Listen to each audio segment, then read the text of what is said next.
إن الحمد لله نحمده ونستعينه ونستغفره ونتوب إليه ونعوذ بالله من شرور أنفسنا وسيئات أعمالنا من يهده الله فلا مضل له ومن يضلل فلا هادي له وأشهد أن لا إله إلا الله وحده لا شريك له وأشهد أن محمدًا عبده ورسوله صلى الله عليه وآله وصحبه وسلم تسليمًا كثيرًا أما بعد. En cette nuit du 19 du mois de Sha'ban de l'année 1447 de la hijra du prophète sallallahu alayhi wa alihi wa sahbihi wa sallam, qui correspond au 6 février 2026, on entreprend l'étude de cette compilation de hadiths tirés des deux recueils authentiques que les musulmans reconnaissent comme authentiques à l'unanimité, le Sahih de Mohammed ibn Ismaïl et le Sahih de Muslim ibn al-Hajjaj. Ces hadiths-là ont été compilés et choisis autour du thème du jeûne. Ils ont été compilés par le soin de l'imam, le khatib, l'enseignant par excellence parmi les grands enseignants de la mosquée du prophète sallallahu alayhi wa sallam, le cheikh Abd al-Muhsin al-Qasim, hafidhahullah, qu'Allah le préserve et le rétribue en bien. Et nous allons entreprendre cette série de cours jusqu'à l'entrée du mois de Ramadan en essayant de lire ces hadiths-là, ce qu'Allah Azza wa Jal nous permettra de lire et d'étudier. Ces assises-là sont des plus nobles. Les assises autour de la parole du prophète sallallahu alayhi wa sallam sont délicieuses, car Allah subhanahu wa ta'ala est juste et équitable.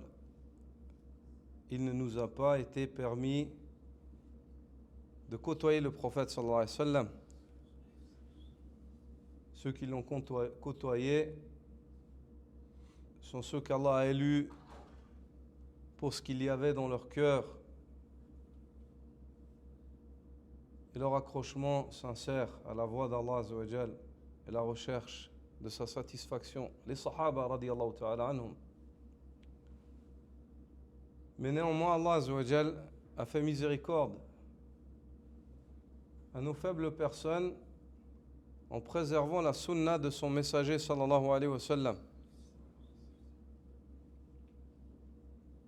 Elle nous est parvenue fraîche et pure comme elle était à son départ. Les hadiths du prophète sallallahu alayhi wa sallam qui se trouvent dans les deux recueils ou bien qui sont reconnus authentiques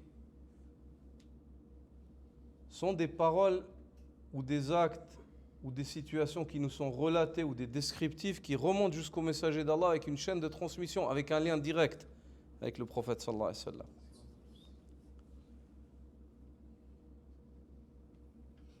Et l'homme qui les lit ou les entend ou les côtoie, c'est comme s'il côtoyait le prophète sallallahu alayhi wa sallam. Quand vous lisez le hadith, vous êtes avec le messager d'Allah sallallahu alayhi wa sallam. C'est pour cela qu'il a été dit à Cheikh al-Albani rahmatullahi ta'ala alayhi, est-ce que tu vois le prophète sallallahu alayhi wa sallam en songe des fois?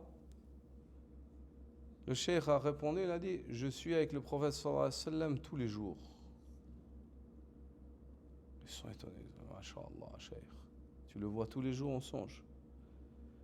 Il a dit, du matin jusqu'au soir, haddathana, haddathana. Du matin jusqu'au soir, je suis avec eux. Ils ont narré, ils ont rapporté, ils ont entendu le prophète sallallahu alayhi wa sallam dire, ils ont vu le prophète sallallahu alayhi wa sallam faire. Je suis avec le prophète sallallahu alayhi wa sallam tout le temps, moi. Celui qui côtoie le hadith est avec le prophète sallallahu alayhi wa sallam. Il est avec ses paroles, avec sa guidée. On lui décrit son messager, comment il était. Ça augmente sa foi, son amour pour le messager d'Allah, son désir de le suivre et d'être avec lui. Et les assises du hadith sont des assises bénies. Wallah, Allah Azza wa Jal met une inquiétude incroyable. Quand on étudie la sunna, les hadiths, tout court, il y a une quiétude. Mais quand on étudie le hadith, Allah Azza wa Jal, il nous enveloppe par une quiétude qui est autre que celle qu'on peut ressentir dans d'autres assises où on traite de divers thèmes. Quand on lit la parole du prophète sallallahu alayhi wa sallam directement, mieux que ça, il n'y a que les assises où on explique la parole d'Allah Azza wa Jal, le Très-Haut, le Coran, le tafsir, ou équivalent, mais rien n'est égal à ces deux-là. Rien n'est égal à ces deux-là. L'homme, avec le Coran, il est avec Allah, et avec le hadith, il est avec le messager d'Allah sallallahu alayhi wa sallam. Sans plus tarder, nous entreprenons l'étude de cette compilation. Et le premier chapitre traite de Siyam ou Sha'ban, le jeûne du mois de Sha'ban. Et l'auteur narre le hadith de la mère des croyants, Aïcha radiyallahu ta'ala anha, عن عائشة رضي الله تعالى عنها قالت كان رسول الله صلى الله عليه وسلم يصوم حتى نقول لا يفطر ويفطر حتى نقول لا يصوم فما رأيت رسول الله صلى الله عليه وسلم استكمل صيام شهر إلا رمضان وما رأيته أكثر صياما منه في شعبان. Nous donnons la parole au lecteur afin qu'il nous lise le hadith en langue française. Le jeûne du mois de Sha'ban, Aïcha radiyallahu anha rapporte le prophète sallallahu alayhi wa sallam avait l'habitude de jeûner au point que nous pensions qu'il ne rompait jamais son jeûne. Il avait aussi l'habitude de ne pas jeûner au point que nous pensions qu'il ne jeûnait jamais. Je n'ai jamais vu le messager d'Allah sallallahu alayhi wa sallam jeûner un mois entier, hormis celui de Ramadan, et je ne l'ai jamais vu jeûner autant un mois que celui de Sha'ban. Consensus de Bukhari et Muslim. Yeah. Dans ce hadith-là, la mère des croyants, Aïcha radiyallahu ta'ala anha, relate l'équilibre sur lequel était son noble mari, le messager d'Allah sallallahu alayhi wa sallam. Le prophète sallallahu alayhi wa sallam était équilibré dans sa ibada. Et il a évoqué cet équilibre-là en le désignant, ou plutôt en désignant sa sunna par cet équilibre et l'équilibre par la sunna. Lorsque trois personnes sont venues et ont dit « Quant à moi, je prie la nuit et je ne dors jamais. » L'autre a dit « Quant à moi, je jeûne tous les jours et je ne romps jamais. » Quant au troisième, il a dit « Quant à moi, je ne marie pas les femmes. » Ceci était narré au prophète sallallahu alayhi wa sallam, et ceci est un déséquilibre, c'est une exagération. Ils lui ont dit que ces trois hommes-là disent cela. Le prophète sallallahu alayhi wa sallam leur a répondu, et il a dit « Amma ana fa'aqumu al-layl wa anamu wa asumu al-nahar wa uftiru وَتَزَوَّجُ النِّسَاءَ فَمَنْ رَغِبَ عَنْ سُنَّتِي لَيْسَ مِنِّي. Quant à moi, je prie la nuit, mais je dors aussi. Je jeûne durant certaines journées, et des fois je romps. Et je marie les femmes. Celui qui se distance de ma sunna, qui sort de cet équilibre, du juste milieu, ne fait pas partie des miens. Ne fait pas partie des miens. Il ne fait pas partie des suiveurs dignes de ce nom du prophète sallallahu alayhi wa sallam. Ici, Aïcha nous relate cet équilibre. Le prophète sallallahu alayhi wa sallam, elle dit, des fois, il jeûnait au point où on disait, mais est-ce qu'il va rompre un jour? Et des fois, il rompait, on ne le voyait pas jeûner pendant un moment. Au point où on se disait, est-ce qu'il va recommencer à jeûner? Puis elle dit, je n'ai jamais vu le prophète sallallahu alayhi wa sallam jeûner un mois entier, jour pour jour, si ce n'est le mois de Ramadan. Et je ne l'ai jamais vu jeûner durant un mois plus que ce qu'il jeûnait durant le mois de Sha'ban. وقد رجح طائفة من العلماء ومنهم ابن المبارك وغيره أن النبي صلى الله عليه وسلم لم يستكمل صيام شعبان وإنما كان يصوم أكثره ويشهد له ما في صحيح مسلم عن أم المؤمنين عائشة رضي الله تعالى عنها أنها قالت ما علمته تعني النبي صلى الله عليه وسلم صام شهرا كله إلا رمضان. Et un groupe parmi les savants et parmi les anciens ulama, Abdullah ibn al-Mubarak, le grand alim des salafs, voit que jamais le prophète sallallahu alayhi wa sallam, jour pour jour, n'a jeûné un mois entier, à part le mois de Ramadan. Et tous les hadiths qui sont narrés pour le fait qu'il ait jeûné Sha'ban, ce sont des hadiths qui témoignent qu'il a jeûné la plupart, mais jour pour jour, tous les jours, sans arrêter, à part le mois de Ramadan, il n'a jeûné aucun mois.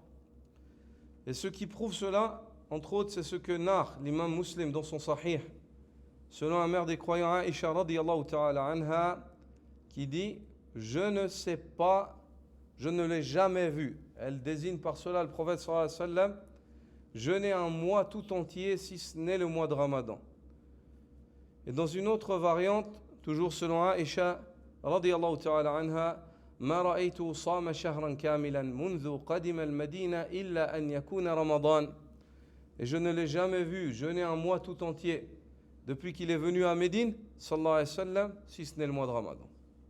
Je n'ai jamais vu jeûner depuis son arrivée à Médine, depuis la Hijra, un mois entier, jour pour jour, si ce n'est le mois de Ramadan.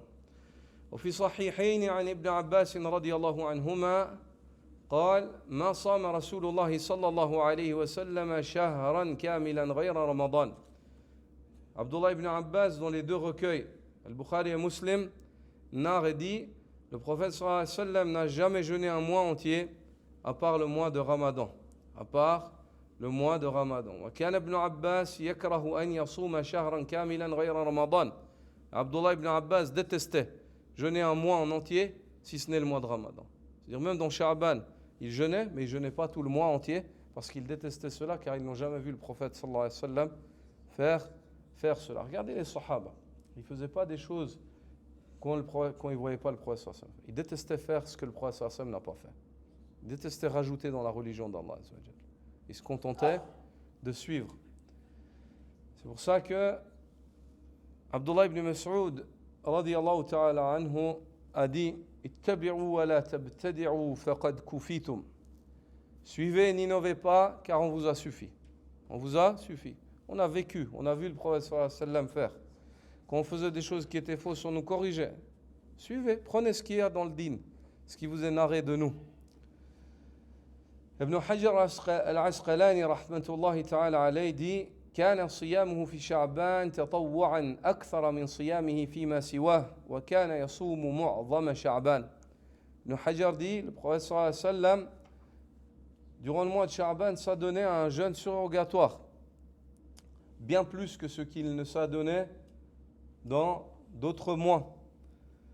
Et il jeûnait la plupart de Sha'ban, mu'azam, c'est pas tout, laysa kullu, mu'azam, la plupart du mois de Sha'ban, et pas son entièreté.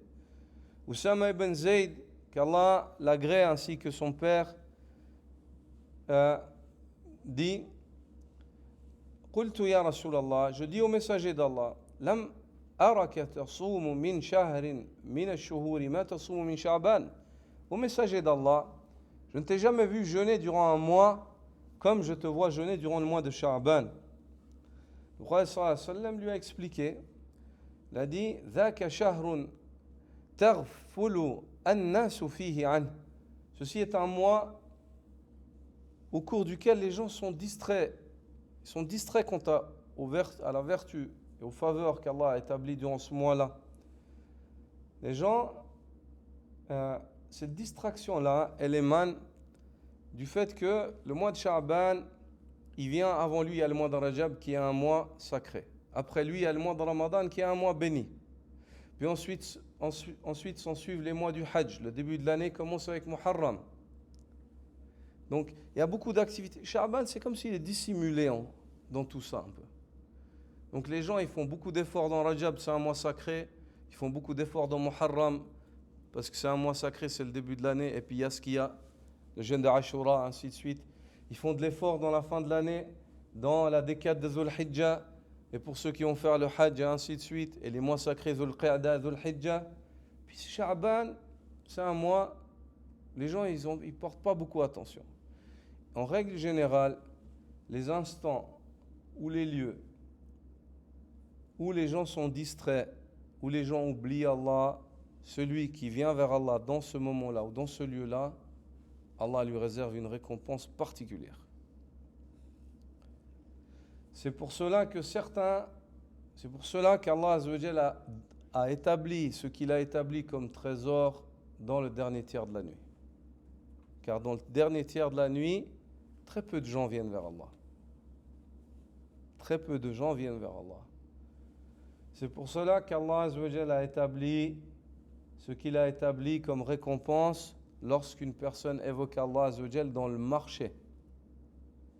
Lorsqu'une personne évoque Allah Azzawajal dans le marché, il y a une grande récompense. Pourquoi? Car les gens dans les marchés, ils oublient Allah. Les gens dans les marchés, ils oublient Allah. Et comme cela est narré dans un hadith authentifié ou jugé bon par Cheikh Nasr rahmatullahi ta'ala alayh, celui qui rentre dans le marché et dit La ilaha illallah wahdahu la sharika lah lahul mulku wa lahul hamdu yuhyi wa yumitu wa huwa hayyun la yamutu biyadihi al-khayr wa huwa ala kulli shay'in qadir. Celui qui dit cela, kataballahu lahu alfa hasana ومحى عنه ألف سيئة ورفعه ألف درجة. Allah Azzawajal lui inscrit 1 million de bonnes actions et il lui expie 1 million de mauvaises actions et il l'élève de 1 million de degrés. Limada, pourquoi? Malgré le fait que les ulama divergent, يختلف أهل العلم في تصحيح الحديث، يعني مال شيخنا رحمه الله إلى تحسينه. شيخنا رحمه الله juge qu'il est bon le hadith, Cheikh al-Albani. Mais indépendamment de cette question-là sur l'authenticité ou pas du hadith, pourquoi est-ce que les salafs sont unanimes qu'Allah met des grandes récompenses pour ceux qui évoquent Allah dans les marchés? Il n'y a pas de divergence chez les salafs sur ça, sur ce principe. Le fait qu'Allah donne un grand ajr. Pourquoi? Car les gens oublient Allah. Dans le souk, les gens sont pris par al-bay' ou al-shara, l'achat, la vente, la négoce, al-fitna, et ainsi de suite. Dans tous les sens, très peu de personnes évoquent Allah. Celui qui à ce moment-là évoque Allah, subhanahu wa ta'ala, yuraqibullah, et il sait qu'Allah le regarde, il est conscient qu'Allah le voit, l'entend, il fait attention, il craint Allah, subhanallah, celui-là, il a une grande récompense. C'est pour ça que certains, parmi les salafs, sortaient au marché pour évoquer Allah dans les journées de Dhul Hijjah, dans les journées du takbir. Abdullah ibn Amr ibn al-Khattab, Abu Huraira radiyallahu anhuma sortaient dans les aswaq pour faire le takbir, pour rappeler aux gens Allah subhanahu wa ta'ala et qu'ils ne se trompent pas dans ces grandes journées de Dhul Hijjah, qu'ils oublient Allah subhanahu wa ta'ala, qu'ils passent à côté de la récompense. Ça, c'est la guidée des premiers musulmans. Le prophète sallallahu alayhi wa sallam a expliqué à Oussama ibn Zayd, Oussama qui était le bien-aimé, le fils du bien-aimé du prophète sallallahu alayhi wa sallam, il lui a expliqué, il a dit Dhaka shahrun taghfulu an-nasu fihi an. Voici ceci. Pourquoi est-ce que tu jeûnes autant que ça au messager d'Allah? Posa la question Oussama, posa la question au prophète sallallahu alayhi wa sallam. Le prophète sallallahu alayhi wa sallam lui dit ceci car c'est un mois durant lequel ou face auquel les gens sont distraits, sont dans une distraction. Bayna Rajab wa Ramadan. Parce qu'il se situe entre le mois de Rajab qui est un mois sacré et le mois de Ramadan qui est un mois béni. Les gens ils font des efforts dans Rajab, puis ensuite Sha'ban, ils oublient. Et puis rentre Ramadan, ils se disent c'est bon, Ramadan va venir. Ramadan va venir. Il dit بين رجب ورمضان وهو شهر ترفع فيه الأعمال إلى رب العالمين. Le prophète sallallahu alayhi wa sallam, il dit c'est un mois au cours duquel les œuvres sont élevées au Seigneur des univers. وأحب, et ça c'est l'éducation du prophète sallallahu alayhi wa sallam avec Allah. وأحب أن يرفع عملي وأنا صائم. Et j'aime que lorsque mon œuvre est présentée à Allah, être en état de jeûne. Lorsqu'on montre les œuvres, ça c'est les œuvres de Muhammad sallallahu alayhi wa sallam, et aujourd'hui aussi il jeûne. Allahu Akbar. Ana abid. Wa ma khalaqtu al-jinna wal-insa illa liya'budun. Je n'ai créé les djinns et les hommes que pour qu'ils m'adorent. هذا هو الخلق. قيمة الخلق. Ça c'est le khuluq ma Allah azza wa jalla. Ça c'est l'éducation avec Allah subhanahu wa ta'ala. Ça c'est l'éducation avec Allah subhanahu wa ta'ala. Qu'Allah azza wa jalla nous accorde une éducation avec lui. Ya Rabbal Alamin. Qu'Allah azza wa jalla améliore notre comportement. Allahumma ahsin akhlaqana kama ahsanta khalqana. La ilaha illa anta subhanaka inna kunna min al-zalimin.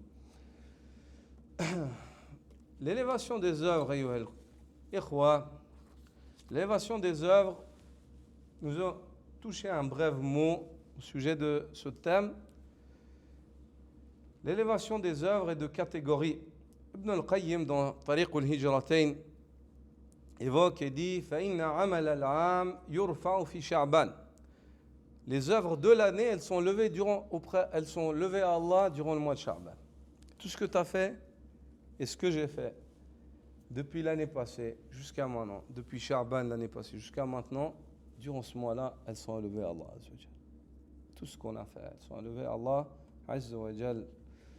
كما أخبر به الصادق المصدوق, comme a informé à ce sujet le véridique, celui de qui on ne connaît aucun mensonge, sallallahu alayhi wa sallam, أنه شهر ترفع فيه الأعمال. Il a informé que ce mois-là de Sha'ban, c'est un mois au cours duquel les œuvres sont élevées. فقال صلى الله عليه وسلم, Ibn al-Qayyim ensuite s'argumente et évoque le hadith. Dit le prophète sallallahu alayhi wa sallam a dit فأحب أن يرفع عملي وأنا صائم.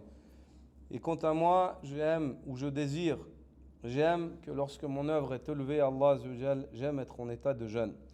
ويعرض عمل الأسبوع يوم الاثنين والخميس. Et les œuvres hebdomadaires sont élevées à Allah Azza wa Jal le lundi et le jeudi. Lundi et jeudi, c'est les œuvres de la semaine qui sont élevées à Allah Azza wa Jal durant ces deux journées-là. كما ثبت ذلك عن النبي صلى الله عليه وسلم. Ceci est confirmé aussi de la part du prophète صلى الله عليه وسلم. ويعرض عمل اليوم في آخره.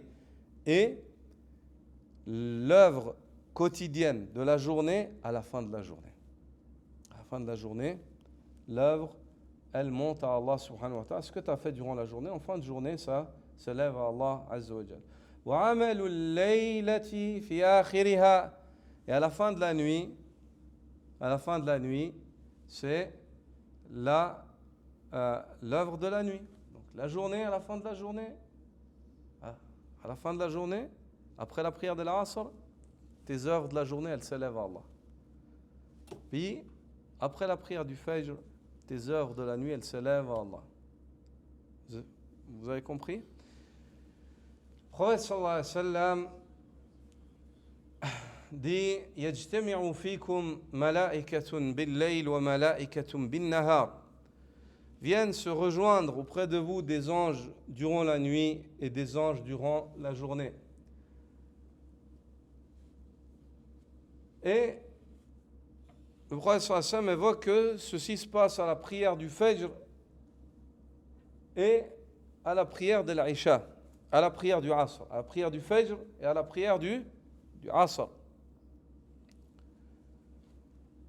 Allah Azza wa Jal nous enjoint au sujet de ces deux prières.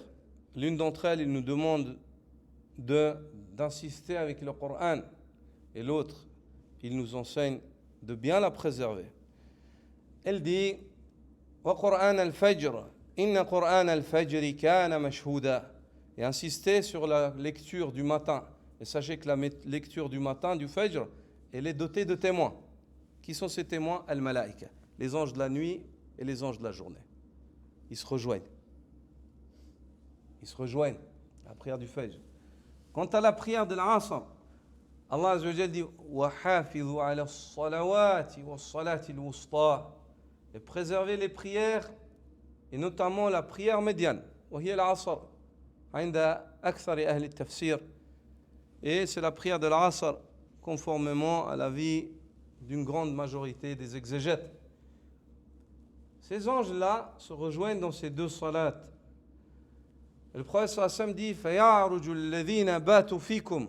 Et remontent à ce moment-là ceux qui ont passé le temps qu'il leur a été donné de passer auprès de vous. C'est-à-dire, la nuit, les anges de la nuit passent la nuit avec nous, ils prennent en considération ce qu'on fait. Puis, quand vient à la salat du Fajr, ils écoutent Qur'an al-Fajr, ils écoutent la prière du Fajr, ils assistent avec les croyants et remontent à ce moment-là les anges de la nuit, car les anges de la journée sont descendus et chacun suit son cours et s'acquitte de ce qu'Allah Azza wa Jalla a ordonné. Puis à la prière du Asr, c'est les anges de la nuit qui redescendent et les anges de la journée qui remontent. Et à ce moment-là, les œuvres remontent avec les malaïkas. Ce que tu as fait durant la nuit, ça remonte au Fajr. Ce que tu as fait durant la journée, ça remonte après la prière de l'Asr. Après la prière de l'Asr. وَيَسْأَلُهُمْ وَهُوَ أَعْلَمُ. Et Allah Azza wa Jal les questionne, et Allah sait mieux que les anges. Ce que les anges ont fait, ce que les créatures font. كَيْفَ وَجَدْتُمْ عِبَادِي. Comment est-ce que vous avez trouvé mes serviteurs? Ils disent أَتَيْنَاهُمْ وَهُمْ يُصَلُّونَ وَتَرَكْنَاهُمْ وَهُمْ يُصَلُّونَ. On est venu à eux, ils étaient en prière, on les a laissés, ils étaient en prière. Alhamdulillah, alladhi shara'a li'ibadihi sunan al-huda wan-najah. Les louanges reviennent à Allah Azza wa Jal, celui qui a légiféré à ses serviteurs les coutumes de la guidée et du salut. Si Allah Azza wa Jal ne nous aurait pas imposé ces salats, comment est-ce qu'on saurait qu'on doit les prier? Si Allah Azza wa Jal ne nous aurait pas orienté vers ces salats, qui d'entre nous se lèverait pour les prier? Donc, Ibn al-Qayyim ici évoque que donc on a une élévation annuelle des œuvres, une élévation hebdomadaire et une élévation quotidienne. Une élévation quotidienne. Et ici Ibn al-Qayyim s'argumente avec le hadith d'Abu Moussa qui est narré par l'imam al-Bukhari dans son Sahih. Le prophète sallallahu alayhi wa sallam dit Inna Allah la yanam wa la yanbaghi lahu an yanam yakhfid al-qist wa yarfa'u ويرفع إليه عمل الليل قبل النهار وعمل النهار قبل الليل. Il dit, le prophète sallallahu alayhi wa sallam a dit, selon Abu Moussa al-Ash'ari, Allah ne dort pas, il ne sied pas à sa majesté de dormir. Il abaisse la balance et l'élève. C'est Allah qui régule les choses. Le fait que les prix montent, le fait que ceci se passe comme ça, le fait que les situations, c'est Allah Azza wa Jal qui fait ce qu'il veut. Il élève, il abaisse la balance et l'élève. Et il élève les œuvres de la nuit. Les œuvres de la nuit sont élevées à lui avant celles du jour. Et les œuvres du jour sont élevées à lui avant celles de la nuit. Jalla sha'nu. Subhanallah. Il dit, Ibn al-Qayyim ensuite, il dit فهذا الرفع والعرض اليومي أخص من العرض اليوم الاثنين والخميس والعرض فيهما أخص من العرض في شعبان. Il dit, et l'élévation des œuvres quotidiennes, c'est une élévation plus précise que celle hebdomadaire. Et l'élévation hebdomadaire, quant à elle, elle est plus précise que l'élévation annuelle. Ça, l'annuelle, elle est globale. Là, c'est précis. Plus on vient, on cible le moment, plus ça va être détaillé. Plus ça va être détaillé. Il dit ثم إذا انقضى الأجل رفع العمل كله وعرض على الله. Puis lorsque l'homme meurt, toute son œuvre, elle est cachetée et elle est élevée à Allah. Subhanallah, toute ta vie. À ce moment-là, c'est plus mensuel, c'est plus. Là, c'est toute une vie qui est bloquée, qui est cachetée. C'est un livre. Subhanallah. وطويت الصحف. Et ce livre-là et ces feuillets sont cachetés. وهذا عرض آخر. Et ça, c'est une autre présentation après qui viendra. Là, ça se prépare pour que l'homme reçoive ou à sa droite ou à sa gauche. Subhanallah. Qu'Allah Azza wa Jalla nous accorde de faire partie des gens de la droite. Ashabul yamin.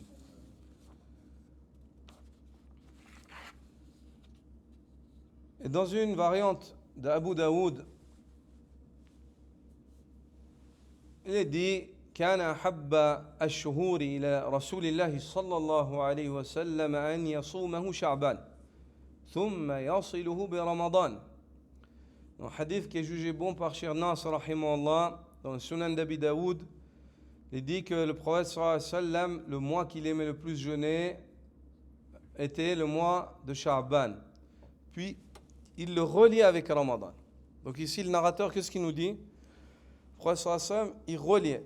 Certains comprennent avec cela qu'il reliait, ça veut dire qu'il jeûnait le mois de Sha'ban tout entier. Il le reliait avec le Ramadan, il ne séparait pas, il faisait 2 mois consécutifs. Ibn Rajab rahmatullahi ta'ala alayh évoque et dit Siyamu Sha'ban afdalu min siyami al-ashhur al-hurum. Le jeûne du mois de Sha'ban est meilleur que le jeûne des mois sacrés. Wa afdalu at-tatawwu' ma kana qariban min Ramadan qablahu wa ba'dah. Et le meilleur jeûne surérogatoire, c'est celui qui est proche du mois de Ramadan, du jeûne obligatoire avant et après. Comme les meilleures prières surérogatoires, c'est celles qui sont proches des obligations. C'est les nawafil. C'est celles que le prophète sallallahu alayhi wa sallam priait en fait avec les obligatoires qu'il ne délaissait jamais. Avant le dhuhr, après le dhuhr, avant le fajr, après le maghrib, après l'isha. Ça, c'est les meilleures prières après les obligations. Parmi les meilleures prières, c'est celles qui sont proches de l'obligation. Ce qui élève ces prières-là ou ce jeûne-là, c'est sa proximité, son lien avec le jeûne obligatoire ou la prière obligatoire. Il dit فأفضل التطوع ما كان قريبا من رمضان قبله وبعده وتكون منزلته من الصيام بمنزلة السنن الرواتب مع الفرائض قبلها وبعدها. Il dit le meilleur jeûne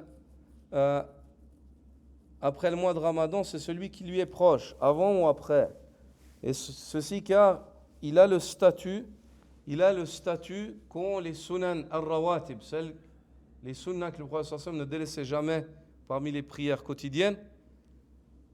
Et il a le même statut que celles-ci, car elles viennent avant la prière obligatoire et après la prière obligatoire. Pareil pour le jeûne du mois de Sha'ban et les 6 journées de Shawwal. وهي تكملة لنقص الفرائض. Ceci car ces actes surrogatoires qui sont reliés à l'acte obligatoire, parmi les buts de ces actes-là, c'est le fait de compléter les manquements qu'il va y avoir ou qu'il y a eu dans l'obligation. Le fait de compléter les manquements qu'il va y avoir ou qu'il y a eu dans l'obligation, dans l'acte obligatoire. فكما أن السنن الرواتب أفضل من التطوع المطلق بالصلاة. Dit tout comme les sunan al-rawatib, les sunan que le prophète sallallahu alayhi wa sallam ne délaissait jamais, qui sont reliés aux prières obligatoires, elles sont meilleures que les autres prières. فكذلك يكون صيام ما قبل رمضان وبعده أفضل من صيام ما بعد عنه. Ils disent, il en est ainsi, il en va de même pour le jeûne qui vient avant le mois de Ramadan et juste après. Il est meilleur que les autres jeûnes. Il est meilleur que les autres jeûnes. وقوله صلى الله عليه وسلم شعبان شهر يغفل الناس عنه بين رجب ورمضان يشير إلى أنه لما اكتنفه شهران عظيمان الشهر الحرام وشهر الصيام اشتغل الناس بهما عنه فصار مغفولا عنه وكثير من الناس يظن أن صيام رجب أفضل من صيام شعبان لأن رجب شهر حرام وليس كذلك. Ibn Rajab dit, rahimahullah, le mois de Sha'ban, la parole du prophète sallallahu alayhi wa sallam, le mois de Sha'ban est un mois au cours duquel ou vis-à-vis duquel les gens sont distraits, ils ne portent pas attention à ce mois-là. Ceci témoigne, est une démonstration et nous rappelle que le mois de Sha'ban, c'est un mois qui est négligé vu son emplacement entre un mois sacré qui est le mois de Rajab et le mois du jeûne, un mois béni, le mois du jeûne, le mois de Ramadan. Les gens se sont occupés de ces deux-là et ils ont négligé le mois de Sha'ban. Ils ont négligé le mois de Sha'ban. Et beaucoup de gens pensent que le jeûne durant le mois de Rajab, il est meilleur que le jeûne durant le mois de Sha'ban et il n'en est pas ainsi. Il n'en est pas ainsi, dit Ibn Rajab. Ceci est une erreur de compréhension. Ceci est une erreur de compréhension. Le second chapitre, ou le second chapitre et hadith que le cheikh évoque ici, lorsqu'il dit La yutaqaddamu Ramadan bi sawm mi yawmin wala yawmain. Il n'est pas permis de faire précéder au jeûne du mois de Ramadan le jeûne d'une journée ou alors deux.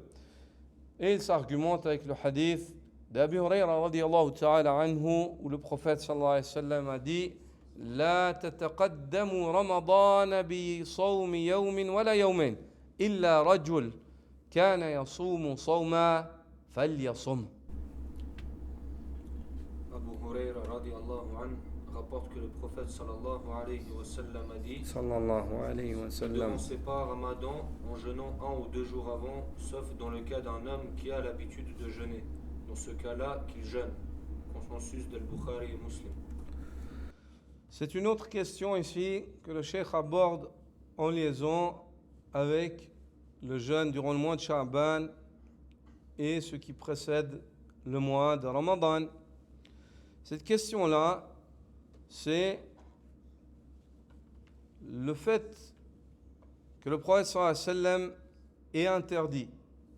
Ici, en apparence, si on lit le hadith, c'est une interdiction. Il a interdit de jeûner de un jour ou deux avant l'entrée du mois de Ramadan.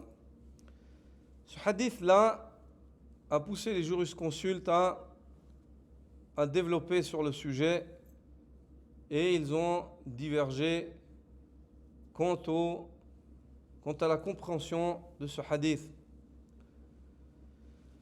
Premièrement, ces deux journées-là, il s'agit de ce qu'on appelle la journée du doute. Mais pourquoi ici on a deux? La journée du doute, c'est une journée. حملوه على يوم الشك أي يوم الثلاثين من شعبان. La journée du doute, c'est quoi? C'est la 30e journée du mois. Quand le mois il a 30 jours, ça c'est la journée du doute. C'est la journée du doute. Elle a été appelée la journée du doute, Yawm Shak. Car on ne sait pas. Nous, pourquoi le mois normalement il a 29 jours. Le 30e, c'est par nécessité, parce qu'on ne voit pas la lune en complète. Donc cette journée-là, il se peut que nous, on la considère comme la 30e, mais en réalité, le mois est rentré. Il se peut.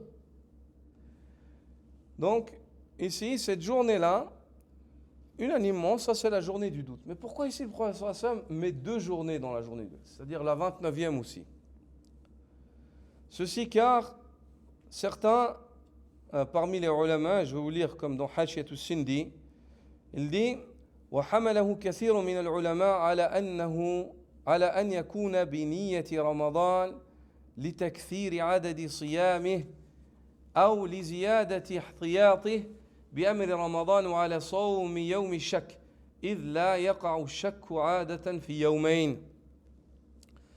L'imam Sindi rahimahullah dit dans sa hashia, il dit une grande partie des ulama, ils ont commenté ce hadith, l'interdiction, ils ont dit c'est interdit selon la niya.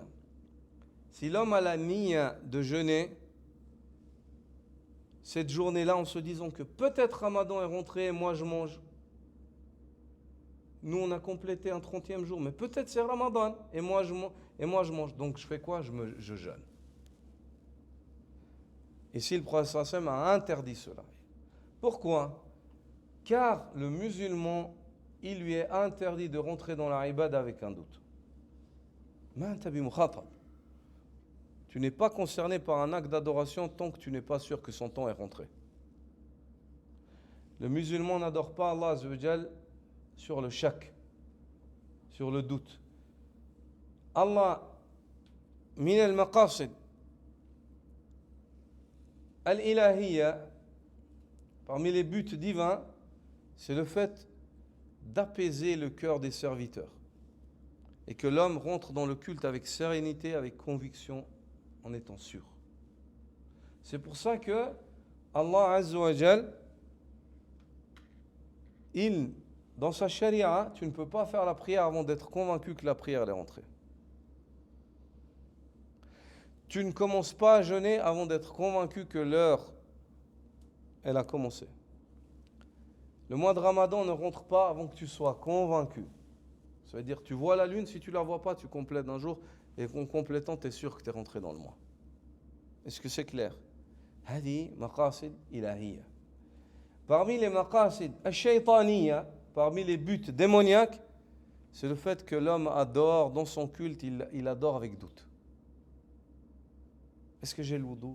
Est-ce que j'ai pas fait le wudu? J'arrête la salat, je refais le wudu. Est-ce que j'ai fait assez de rakat? Je rajoute une rakat parce que j'ai peut-être pas fait assez. Et le prophète sallallahu alayhi wa sallam, quand il y a ces choses-là qui viennent et que ça devient maladif, il nous demande de ne pas nous préoccuper de cela. L'homme dit, je sens des choses dans mon derrière durant la prière. Est-ce que j'arrête là? Le prophète sallallahu alayhi wa sallam dit, la tansarif, ne sors pas de la prière. Hatta tasma'a sawtan aw tajida riha. Ne sors pas de la prière jusqu'à ce que tu entendes un bruit qui fait que tu n'as plus besoin de poser la question à quelqu'un, ou alors une odeur qui fait que tu n'as plus besoin de poser la question à quelqu'un. Sur les doutes et les soupçons, pourquoi tu arrêtes ton culte? Pourquoi tu sors de la prière? Sur les doutes et les soupçons, tu rentres ni dans la salat, ni tu sors de la salat. Est-ce que c'est clair? Ça, c'est les buts démoniaques. Les buts démoniaques, c'est le fait que l'homme soit gêné dans son culte, au point où, après, ça lui rend le culte difficile. Au point où, peut-être au bout d'un moment, il abandonne. Il dit, c'est bon, j'arrête. C'est fatigant, j'arrive plus. Vous voyez? Ça, c'est min amali shaytan. C'est l'œuvre du démon. Mais Allah Azza wa Jal, il nous a apaisés.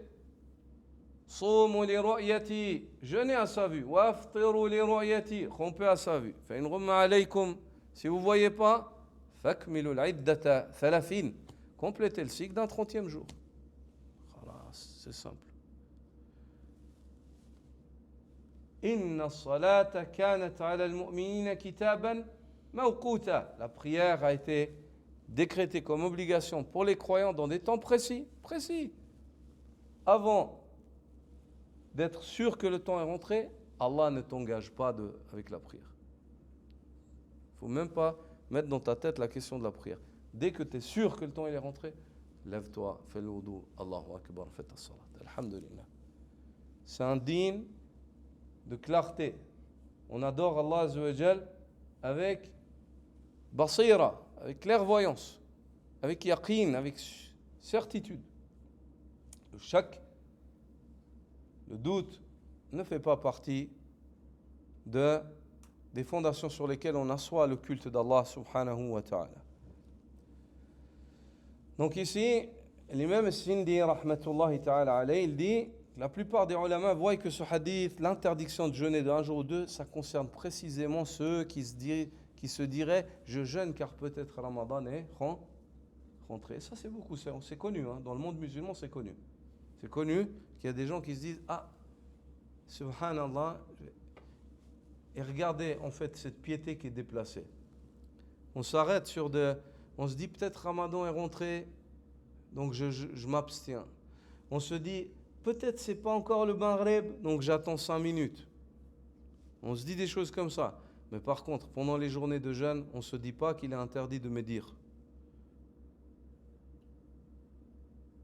de parler sur les gens pendant les journées de jeûne. Mais par contre, les 5 minutes, tu les comptes. Crains Allah Azza wa Jal. Le prophète Sam, il ne comptait pas les 5 minutes comme toi. Et les salafs, ils ne faisaient pas ça. Mais par contre, ils ont emprisonné leur langue. Si ce n'est avec le dhikr d'Allah Azza wa Jal. Si ce n'est avec le dhikr d'Allah. Hadi hiya at-taqwa. Ça, c'est le but du jeûne. La'allakum tattaqoun. Afin que vous réalisiez, vous atteigniez la piété. Afin que vous réalisiez ou que vous atteigniez la piété. Donc, ici, l'imam Sindi dit, ce hadith concerne ces catégories de gens. En règle générale, il dit, le doute, il ne concerne pas 2 jours, il concerne une journée. Mais ça peut arriver. Les 2 jours, pourquoi est-ce que le prophète sallallahu alayhi wa sallam les a évoqués? Car il se peut que sur 2 mois d'affilée, on ait complété. C'est-à-dire le mois passé, on a complété, ce mois-là, on complète encore, on ne voit toujours pas la lune, on n'arrive toujours pas à régler les paramètres de notre calendrier pour être sûr. Il se peut qu'il y ait 2 jours de doute. Est-ce que c'est clair? Oui. Comme il se peut que sur ces 2 jours de doute, le mois de Ramadan, c'est-à-dire une journée, le mois il était rentré, on ne l'a pas vu, 2e journée, le mois il est rentré, on ne l'a pas vu, puis tout d'un coup, le Ramadan, on se retrouve avec 27 journées et on voit la lune, après la 27e. C'est possible. Qu'est-ce qu'on fait? Le lendemain, c'est l'Aïd, il n'y a pas de problème. Et après l'Aïd, on rattrapera 2 journées. Parce qu'il faut au minimum 29. Sahl al-amr ya Cheikh. Alhamdulillah. Le din, yusr. La religion, elle est facile. La religion, elle est facile, elle est destinée à ce que tout le monde puisse adorer Allah subhanahu wa ta'ala. Le savant comme le non-savant, l'homme instruit comme celui qui n'est pas instruit, l'illettré, le bédouin là-bas dans le désert, l'autre là-bas dans sa grotte dans la montagne, l'autre en pleine ville. Tout le monde peut adorer Allah subhanahu wa ta'ala. Ad-din, dinullah. Allah azza wa jal shara'ahu lil-bashariya bi-akmaliha. Allah azza wa jal a légiféré ce din pour l'humanité. Alhamdulillah. Alhamdulillah.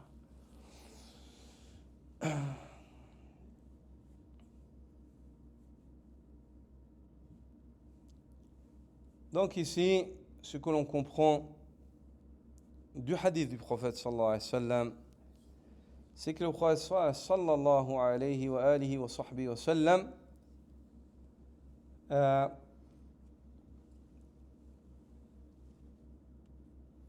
il interdit de jeûner la journée du doute, sauf une personne qui jeûnait un jeûne, qu'il avait coutume de jeûner. Par exemple, si la journée du doute, ça tombe un jeudi, et la personne jeûnait les lundis et les jeudis, il n'est pas interdit de jeûner, comme le hadith le dit, n'est-ce pas?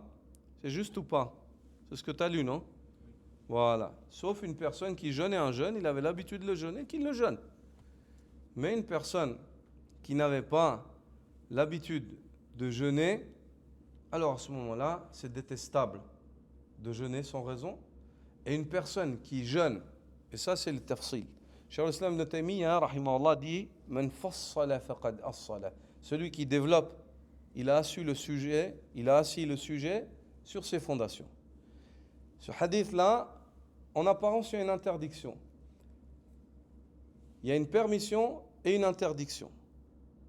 Le prophète sallallahu alayhi wa sallam interdit de jeûner le jour du doute, 1 jour ou 2 avant le mois de Ramadan, n'est-ce pas? Sauf une personne, la permission, c'est une personne qui jeûne un jeûne dont il avait coutume de jeûner toute l'année, il jeûne ça. D'accord? Cette interdiction-là, certains parmi les ulama sont allés, ont dit, elle concerne, c'est interdit, haram de jeûner pour celui qui a la niya de se dire que c'est peut-être Ramadan, alors je jeûne. Celui qui se dit, je jeûne parce que peut-être Ramadan il est rentré, puis on n'a pas vu la lune. Et celui-là, c'est interdit. Parce qu'Allah, tant que tu n'as pas vu la lune, tu n'es pas concerné.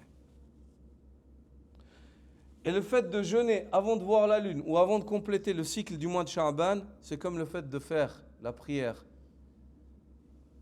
du Asr avant son temps, ou du Dhuhr avant son temps, ou du Fajr pendant la nuit. Elle est acceptée? Jamais. C'est pas son temps. Est-ce que c'est clair? Donc, celui qui jeûne par précaution, il lui a interdit. Le hukm, c'est le tahrim. Et celui qui jeûne pas par précaution, mais il se dit, vas-y, je vais jeûner pour la récompense, c'est détestable. Le hukm, c'est al-kiraha. C'est détestable. Le seul à qui il est permis de jeûner 1 journée ou 2 avant le mois de Ramadan, c'est celui qui jeûne un jeûne dont il avait coutume, il avait habitude de jeûner. Il s'y est évoqué un autre hadith qui a été narré par l'imam al-Bukhari mu'allaqan. Il fait partie del mu'allaqat, des hadiths qu'il narre sans chaîne de transmission directe. Hadith mu'allaq, c'est un hadith qui est pendu, suspendu, où il manque une partie de la chaîne de transmission et son statut est qu'il est faible. Mais al-Bukhari, en général, les mu'allaqat qu'il a dans son sahih, elles sont authentiques. Il ne les narre pas sans avoir en lui, mais il n'a pas évoqué la chaîne. Il ne s'est pas restreint aux conditions de narration qu'il s'est imposées dans son sahih. Mais certaines mu'allaqat dans le sahih al-Bukhari, elles viennent avec siratul jazm. Il les narre avec une méthode de narration qui implique que ce hadith, pour le narrateur, il est sahih. Et parmi ces hadiths-là, le hadith qu'on a évoqué, le hadith d'Ammar ibn Yasir. Ammar ibn Yasir, le compagnon du prophète sallallahu alayhi wa sallam, parmi as-sabiqoun, parmi les premiers musulmans. Huwa Qahtani. Il est de la tribu de Qahtan. Son origine est yéménite. Ammar ibn Yasir. Ammar ibn Yasir, enfant de 2 parents martyrs. Parmi les premiers martyrs ou les premiers martyrs de l'islam.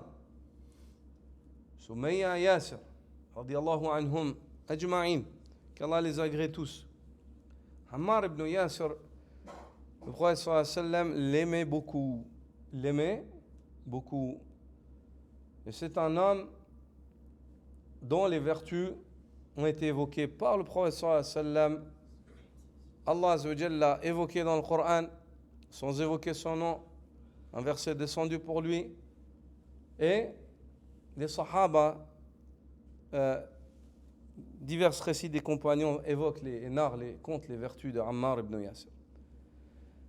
Parmi les hadiths du prophète sallallahu alayhi wa sallam, Muli'a Ammar ibn Yasir imanan ila mushashi.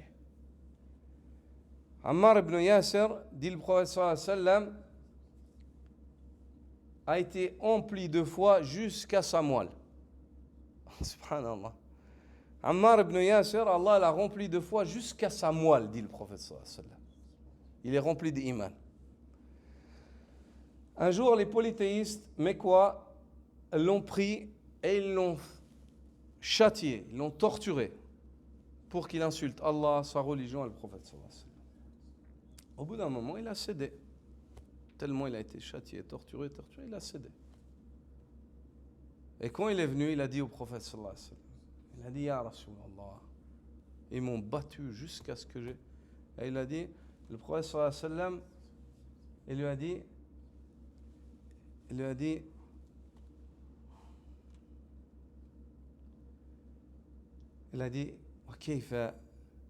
وكيف كان قلبك. Il a dit, mais quand tu as dit ça, ton cœur, il était comment? Il a dit, كان مطمئنا بالإيمان. Subhanallah. Il a dit, mon cœur, il était apaisé avec le iman. Moi, je disais le kufr dans ma bouche, mais mon cœur, كان مطمئنا بالإيمان. Et Allah Azza wa Jalla a révélé, إلا من أكره وقلبه مطمئن بالإيمان. Si ce n'est celui qui est contraint alors que son cœur, il est empli de foi, وهو عمار بن ياسر. ومن على شاكلته, ainsi que ceux qui sont comme lui. Ammar ibn Yasir radiyallahu ta'ala anhu dit, من صام يوم الذي يشك فيه فقد عصى أبا القاسم صلى الله عليه وسلم. Celui qui jeûne la journée où on doute, est-ce que c'était peut-être le Ramadan ou pas, c'est-à-dire la journée où on a complété 29 jours, on a fait dans Sha'ban, puis ensuite on complète une 30e journée, parce qu'il y a les nuages, on ne voit rien, on complète, peut-être c'est Ramadan, mais nous on ne voit pas, nous on fait ce que Allah nous a demandé par la bouche de son prophète, on complète 30. Celui qui se lève et cette journée-là, il dit, non, moi je vais quand même jeûner parce que peut-être Ramadan est... Man sam yawma yushakku fi faqad asa Abul Qasim. Celui qui jeûne en cette journée, il a désobéi à Abul Qasim, au prophète sallallahu alayhi wa sallam.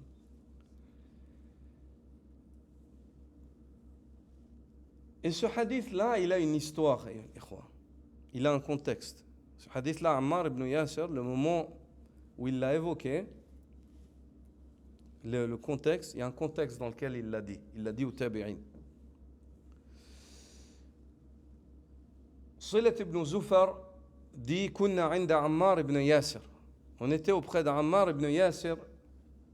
Fa'outiya bi shatin masliyatin.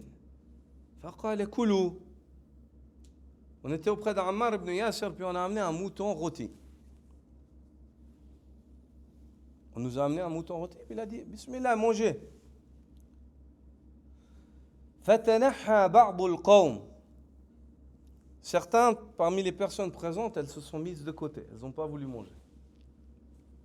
À cette époque-là, les gens, ils n'avaient pas les moyens qu'on a, nous. Tu ne trouvais pas des gens qui disent ah non, c'est bon. Quand il y avait de la nourriture, bismillah, c'est halal, ils mangeaient, mon frère.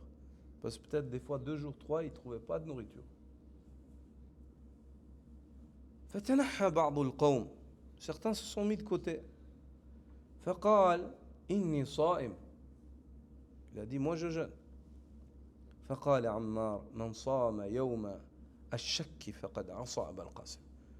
Ammar lui a dit celui qui jeûne la journée où les gens doutent c'est peut-être Ramadan ou pas, celui qui jeûne cette journée il a désobéi au prophète sallallahu alayhi wa sallam. Il a dit ça au tabi'in. Et dans le Musannaf d'Ibn Abi Shayba, Ammar ibn Yasir, il est dit Inna Ammar ibn Yasir wa nasan ma'ahu utu bimasloukhatin mashwiyatin fi al-yawm alladhi yushakku fihi annahu Ramadan aw laysa min Ramadan.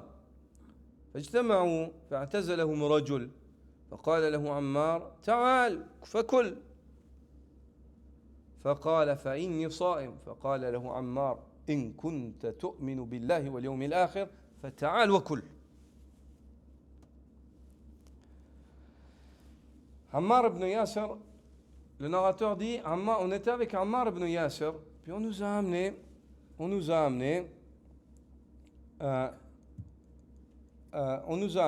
un animal qui était cuit. Puis, c'était pendant la journée du doute, où les gens doutent, est-ce que c'est le Ramadan aujourd'hui ou pas? Mais on n'a pas vu la lune, donc on ne peut pas jeûner. Puis, un homme s'est mis de côté. Ammar lui a dit, viens et mange avec nous. L'homme a dit, je jeûne. Regardez la réponse d'Ammar.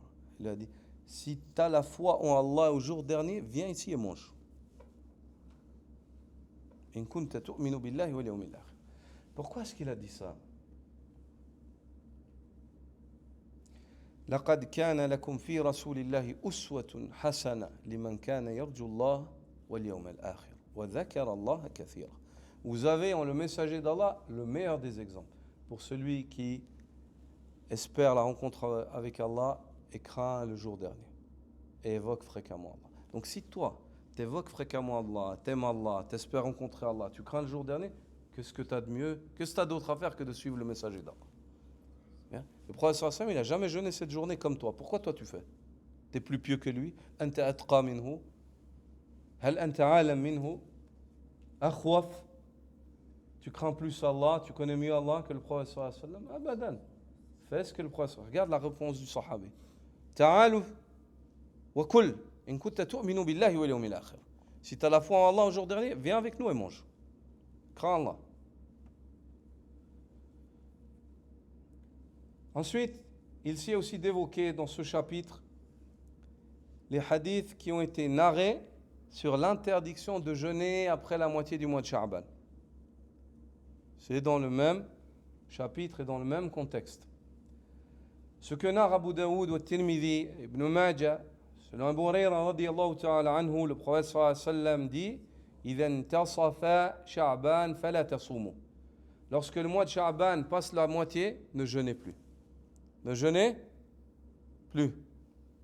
فَلَا تَصُومُوا فهذا الحديث يدل على النهي عن الصيام بعد نصف شعبان أي ابتداء من اليوم السادس عشر غير أنه قد ورد ما يدل على جواز الصيام.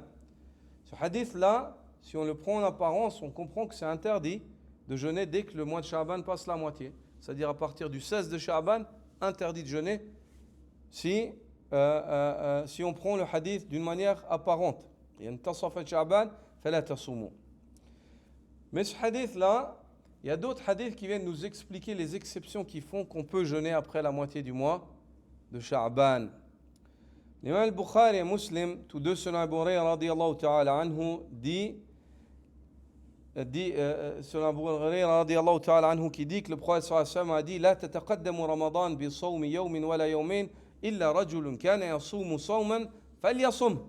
Ne jeûnez pas le mois de Ramadan, ne faites pas précéder le jeûne du mois de Ramadan par une journée ou deux, comme le hadith qu'on vient de voir exactement. Sauf une personne qui avait pour habitude de jeûner un jeûne qu'il le jeûne. Donc on comprend dans ce hadith-là que ce n'est pas absolument interdit de jeûner après la moitié du mois de Sha'ban. Ce hadith t'explique l'autre. Donc pour une personne qui avait un jeûne coutumier, tu peux jeûner même après la moitié du mois de Sha'ban. هذا يدل على أن الصيام بعد نصف من شعبان جائز لمن كانت له عادة بالصيام. Comme on vient d'évoquer, ce hadith nous évoque qu'une personne qui avait une coutume de jeûne, il peut jeûner même quand la moitié du mois de Sha'ban elle est passée. Et selon la mère des croyants, Aïcha radiyallahu ta'ala anha, qui dit كان رسول الله صلى الله عليه وسلم يصوم شعبان كله يصوم شعبان إلا قليلا كان النبي صلى الله عليه وسلم يصوم شعبان كله يصوم شعبان إلا قليلا واللفظ لمسلم. La mère du croyant Aïcha radiyallahu anha nous enseigne que le prophète sallallahu alayhi wa sallam jeûnait même après la moitié du mois de Sha'ban. Elle dit le prophète sallallahu alayhi wa sallam jeûnait le mois de Sha'ban en entier. Qu'est-ce que ça veut dire en entier? C'est-à-dire, elle explique par la suite, elle jeûnait le mois de Sha'ban en entier, si ce n'est une petite partie. C'est-à-dire presque en entier. Dans le mois de Sha'ban, tu voyais presque tous les jours. La plupart des fois où tu rencontrais le prophète sallallahu alayhi wa sallam, il était en état de jeûne. Il était en état de jeûne. C'est pour ça que certaines personnes ont compris que peut-être il jeûnait tout le mois en entier. L'imam al-Nawawi rahimahullah dit قولها كان يصوم شعبان كله كان يصومه إلا قليلا الثاني تفسير للأول وبيان أن قولها كله أي غالبه. Donc la mère des croyants Aïcha, lorsqu'elle dit il le jeûnait en entier, elle a expliqué par sa propre parole. Il le jeûnait en entier si ce n'est une petite partie. Donc elle s'est rattrapée afin que les gens ne comprennent pas que le prophète sallallahu alayhi wa sallam a jeûné le mois dans son entièreté. Ce hadith-là est une preuve évidente quant au fait qu'il n'est pas absolument interdit de jeûner après la moitié du mois de Sha'ban.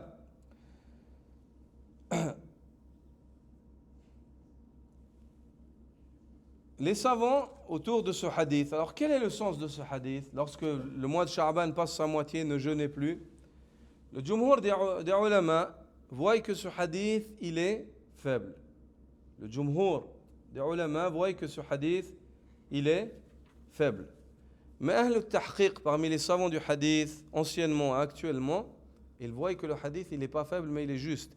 Et il est même juste selon les critères de narration de l'imam Muslim. Et parmi eux, l'érudit Ibn al-Qayyim.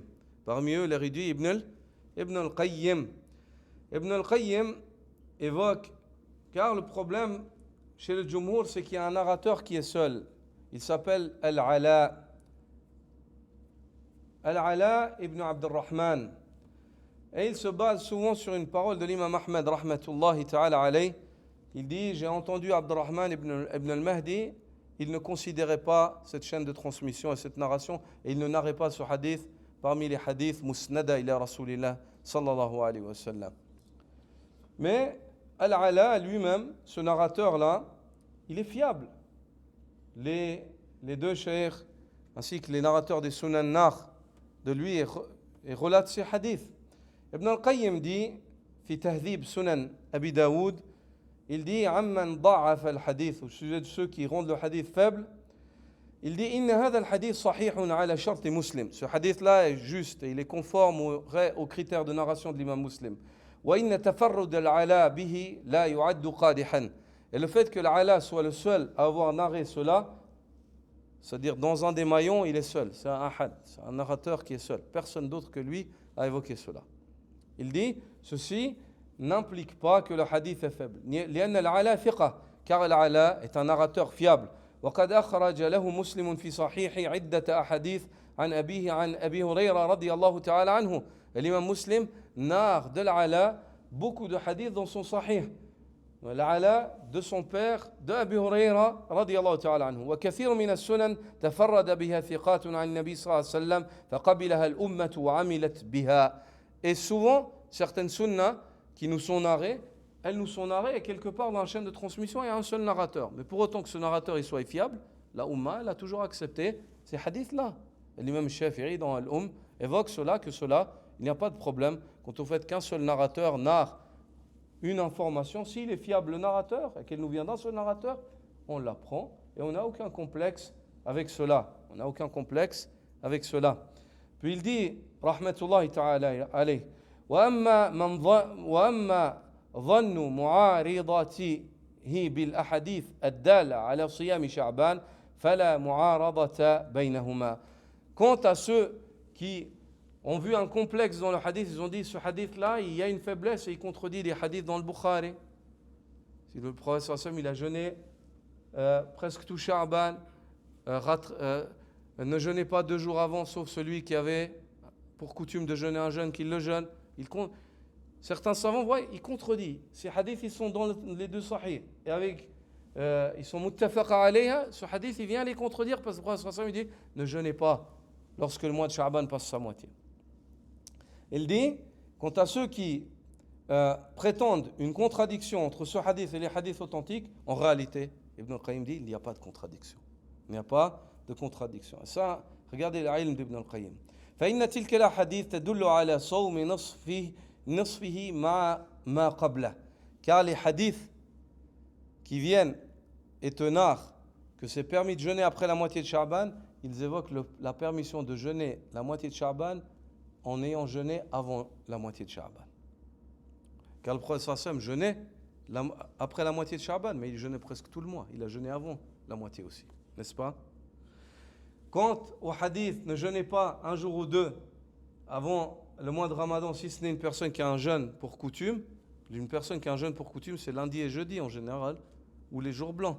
Donc il a jeûné forcément avant la moitié aussi. Il a jeûné forcément avant la moitié.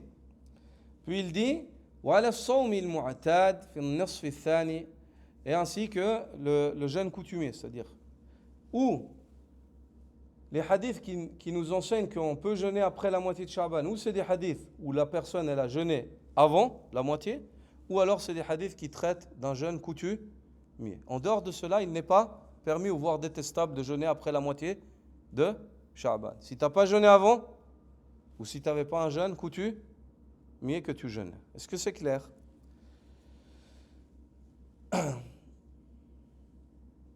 وحديث العلاء يدل على المنع من تعمد الصوم بعد النصف لا لعادة ولا مضافا إلى ما قبله.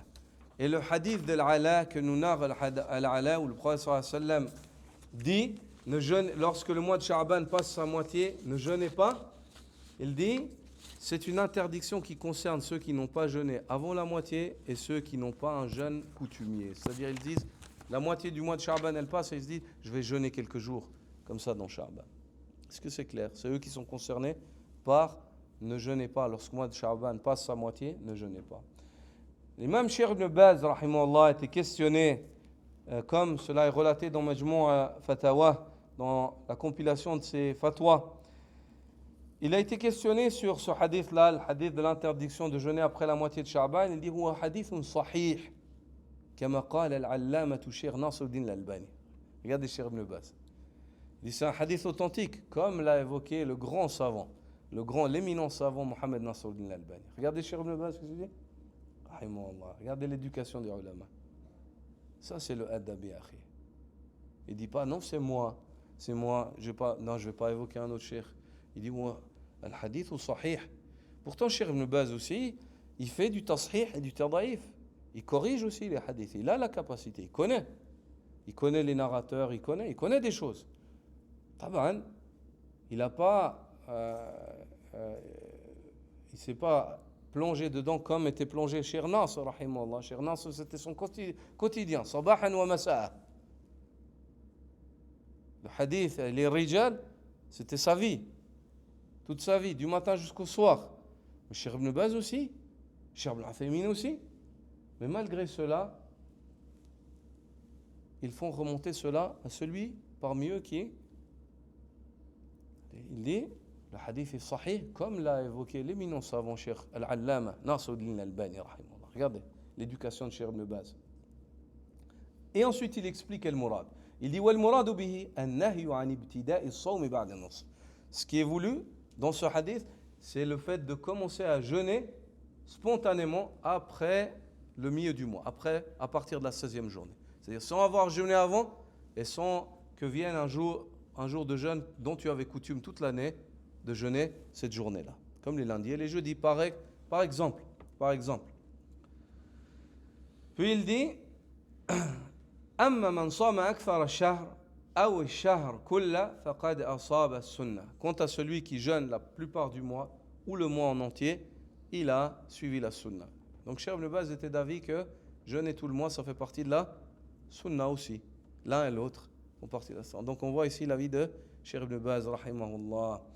Quant à Cheikh Mohammed ibn Salih al-Uthaymin, dans l'explication de Riyad al-Salihin, dit وَحَتَّى لَوْ صَحَّ الْحَدِيث فَالنَّهْيُ فِيهِ لَيْسَ لِلتَّحْرِيمِ. Donc on voit que Cheikh Ibn Uthaymin, pour lui, le hadith, il n'est pas authentique. Il dit même si le hadith serait authentique, l'interdiction qui est évoquée dans le hadith, ce n'est pas une interdiction qui conduit au haram, mais au détestable. بل الكراهة للتحريم وإنما هو للكراهة فقط. Il dit ceci nous prouve que c'est détestable.